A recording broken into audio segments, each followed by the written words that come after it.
Alright, so Afenyo-Markin says that Ora be, illegal. It says it be illegal. Ora operation recover all loot.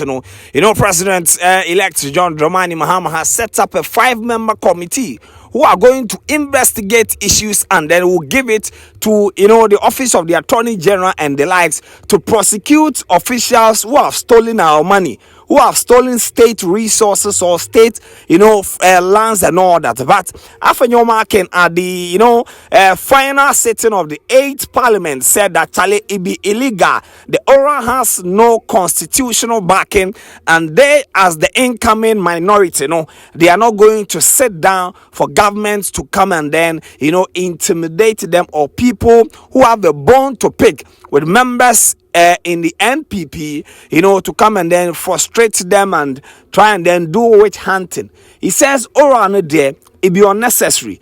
There are state institutions, no matter how ineffective they are, we should allow state institutions to be fighting corruption. Afenyo-Markin, this be what chairman talk. Yes, this be what Afenyo-Markin talk. Let's watch this.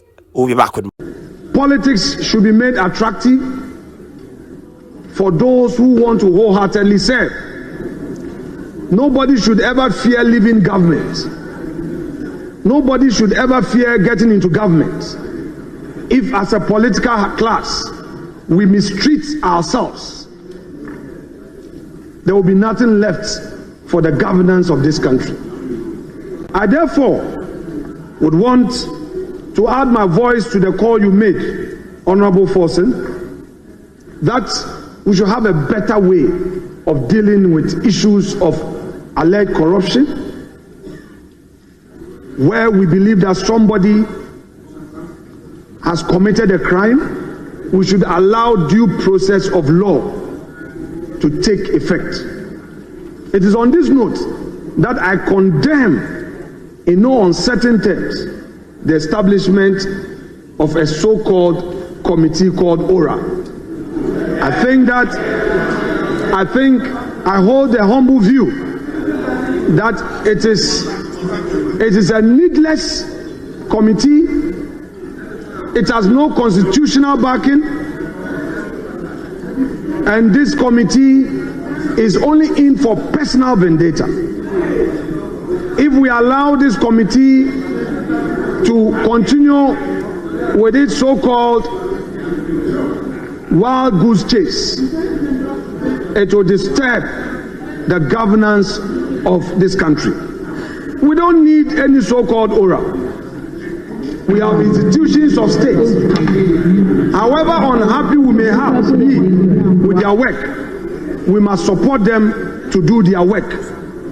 We don't want people to be chasing people into people's houses, going into people's bedrooms, thinking that their government is in office, so they should chase people for so-called ill-gotten wealth. Mr. Speaker, Ghana has come of age, and I expect my friends in the NDC to know that it is not a populist agenda that makes a nation strong. It is due process of law that makes a nation strong. I regret that members of this hallowed chamber are advocates of this illegal, unconstitutional, so-called body called Ora. Mr. Speaker, let me remind my colleagues that the incoming minority caucus has a mantra, and I will disclose a mantra to them: touch one, touch all. We are not going to allow you to use unconstitutional means to shut us up, to frustrate people, to chase people into their homes. We will stand firm and collective in ensuring that we stop any injustice. Mr. Speaker is my father. That is why I'm obliging him. Even of all he did for you people, you wanted to stage a coup against him. Some of you didn't want him to come again. Mr. Speaker, it is true. And if they dare me, I'll mention names. Yes. Yes. Some of you didn't want Mr. Speaker back. Of all that he did for you to get power, you wanted to remove him. It took the prayers of our side. It took the prayers of our side to get Mr. Speaker back to this house. It took our prayers to get Mr. Speaker back. Some of you wanted to stage a coup against him. Challenge me. Take a Bible or Quran and use it to defend yourself, and let's see. Yes. Mr. Speaker, by the grace of God, you are back. By the grace of God, you are back. It pains some of them. You are back. All right, so this is what Alexander Afenyo-Markin said. Don't forget that, the 8th Parliament is going to be officially dissolved 12 a.m. and then the new one will be ushered in and they will be doing elections. Already we know that, Speaker Alban Babin has been fully endorsed by President-elect John Dramani Mahama to carry on and then go for another 4-year term. And as it stands now, we don't expect any, stiff opposition from the NPP because NDC as it stands now, they have 183 members and then 3 independents. So as it stands now, they already have the clear to test.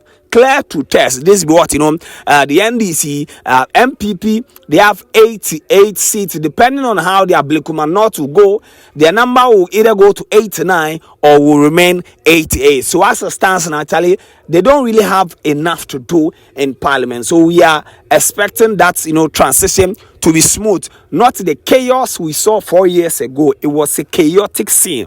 We're hoping that it will be prevented because it is not closed for people to try and then do machinations and all that. And also that after 12 we don't have a president, so the Speaker of Parliament, when they elect one, and before the Speaker elections will take place, the Chief Justice will be the head of state of the Republic of Ghana. Chief Justice, Tokono, yes, Tokono will be the president, or not the president, but the head of state. He will be the one overseeing the Ghana Armed Forces and all that. So, it is it will be a very tricky early morning, but hopefully by 2 a.m. in the morning, we will have a new Speaker of Parliament who will be the new head of state till about 10 a.m. in the morning, where the president and the vice president will be sworn in at the Black Star Square. Tomorrow we'll be bringing you a live feed